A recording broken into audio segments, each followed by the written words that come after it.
Hello, brothers and sisters of St. Jerome, and welcome to Lent. We're beginning Lent this Wednesday on Ash Wednesday, and I thought it would be worth going over some questions that are asked about Lent, just as we've done for previous liturgical seasons. So I got questions, and hopefully I got answers.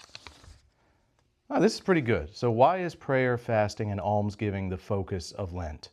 Well, Lent is supposed to be a time where we really reset our spiritual practice, where we refocus on God and let go of all those things that are getting in the way. And so prayer, obviously, is focusing on God and speaking to Him and allowing Him to speak to us if He desires. And then the fasting and the almsgiving kind of break our connections to those things that often get in the way of a relationship with God. We fast, from food, from, various things that we enjoy, from meat. That's abstinence technically, but we do that to sort of remind ourselves that not just by bread alone does man live, but by every word that comes forth from the mouth of God, as we often read during Lent. And then almsgiving is a requirement. We are required to take notice of the poor, to help those in need, because this is what Jesus did for us. He helped us when we were in need, when we were indeed dead in our sins. He came to us. And so all of these practices allow us to concentrate on what God has done for us, what we must do for others, and just on the goodness that He brings that nothing else in this world can bring us. So that's a good question, good question. We have other questions here, though.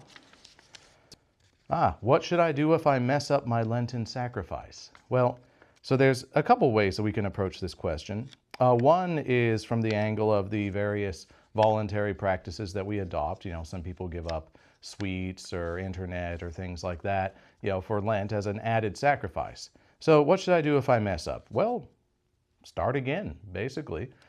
Just get back at it. Don't give up. Be like, well, I messed up. I guess I'm not going to do anything this Lent. Like, no, try again. Try again. Now, it could be that you were overly optimistic about something, in which case, okay, maybe modify it, but keep sacrificing. Lent should be a time of sacrifice. And because of that, that's why the Church has the minimum of the Ash Wednesday and Good Friday fasting and the abstinence on Fridays in Lent. And now if you mess those up, that's a little different, because that is seen as the minimum acceptable amount of sacrifice set by the Church. So if you do mess those up, you should go to confession, particularly if you did it not because you were absent-minded, but because you just couldn't bother to care, right? There's a difference there. So you should confess in that situation. But if it's just your personal practice, I would just say, just try again. Just try again. So very good, very good. All right, and moving on to our final question here. So what has Lent taught you personally as a priest? Well, Lent is an intense time for priests. There's lots of extra things to do. There's all the things we do with the catechumens to prepare them for entrance at the Easter Vigil. The Easter Vigil itself is the biggest, most complicated Mass of the year. And of course, it takes place in the middle of the night before a full day of Masses that Sunday after.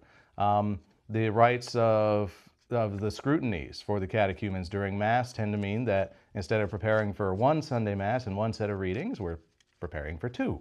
And so and penance services and confessions and all that, there's a lot of extra things that priests have to do during Lent. It's a very intense time, even as we are seeking to focus also on our own prayer and sacrifices. So it's difficult, but in that difficulty, I would say, is when we tend to encounter the grace of God the most. So for me personally, Lent is always a time where I encounter the grace and mercy of God, the reality of His sacrifice, not just for us, but for me, that He suffered and died for me.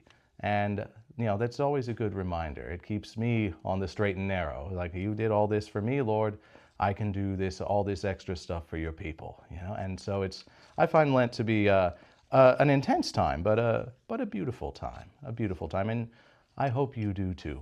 May your prayer be fervent, your sacrifice is real, and may you find in the midst of it all the God who saves us from our sins. God bless you, and happy Lent.